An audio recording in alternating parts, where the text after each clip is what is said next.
Now, if like me, you enjoy going to gigs and festivals, you will recognise the feeling of excitement that you get as you fight to buy the tickets and then you get that confirmation email. But then you've got to wait and wait and wait. Sometimes for the really big stars, you have to wait more than a year. By the time the actual show comes around, you've almost forgotten about it. And in the world of electric cars, there is no bigger star than Tesla. Its main act in the UK has been the Model 3, and in the past few months the Model X and the Model S have quietly disappeared from the showrooms. A wonderful back catalogue, but one that is no longer centre stage. But now we have checked our diary and realised that Tesla's latest showstopper is finally set for release. Come on, drum roll please. Drum roll please! It's the long-awaited Model Y. After more than 2 years since we first registered our interest, we're finally able to order the car here in the UK. And I'm about to give you the full lowdown on pricing, what we know about spec, everything else you need to know. But before I do that, don't forget to subscribe to the channel and do switch those notifications on, as we have some great videos coming your way soon that you will not want to miss. But we've managed to get a sneak preview and have borrowed the very first one to arrive on our shores for just 2 hours. So let's go.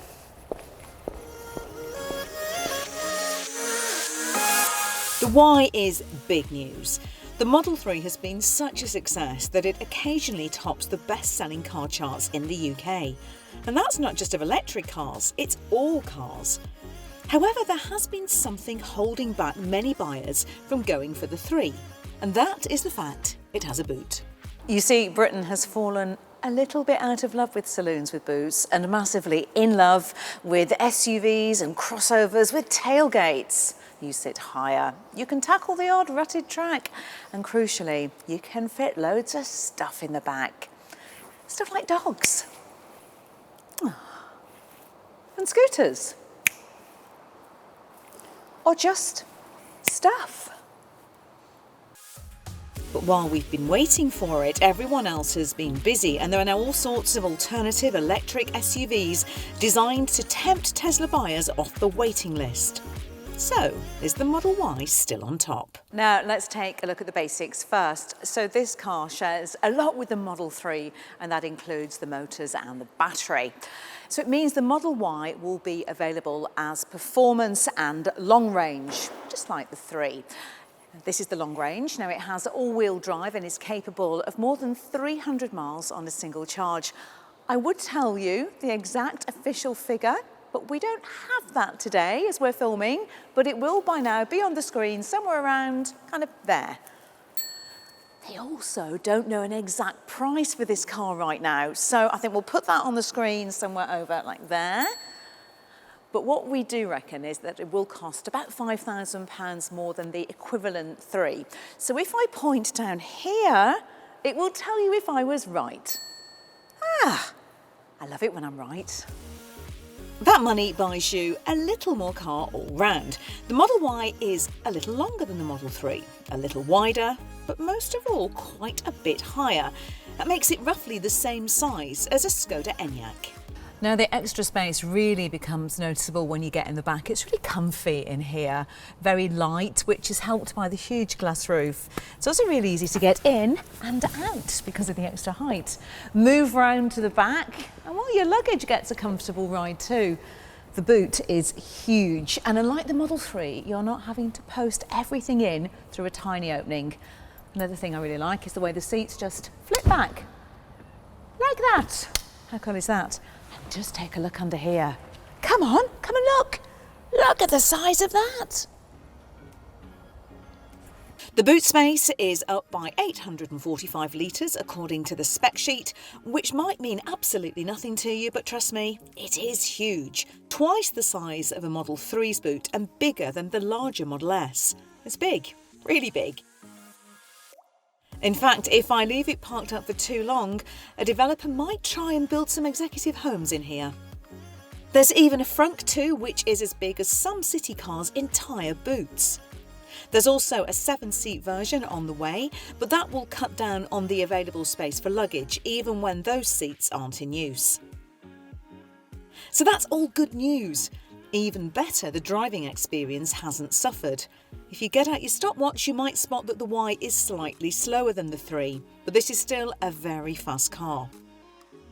This is the long-range version, not the Performance, and it's still the fastest accelerating car in the class. It will hit 60 miles per hour in about 5 seconds, which would have beaten supercars just a couple of decades ago.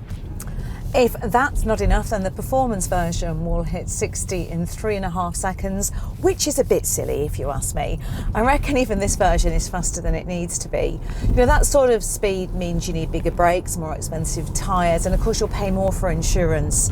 It's really nice to show off occasionally, but I reckon family drivers might prefer a bit of extra range or maybe even a slightly less expensive car.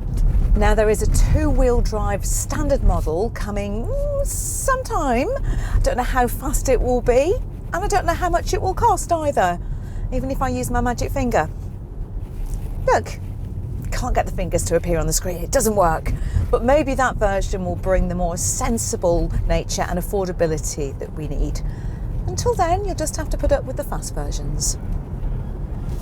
The ability to go quickly means that the Model Y needs to feel a bit more sporty to drive than some rivals, and it does indeed feel much more like a Model 3 than the more relaxing and softer Model X. You get all the tech you'd expect from Tesla too, which is a combination of the brilliant and the slightly ridiculous, but still very appealing. More importantly, the Y can use the brilliant Tesla charging network as well as other rapid chargers and take on juice at the same speed as the new generation of rivals like the Kia EV6 and the Hyundai Ioniq 5.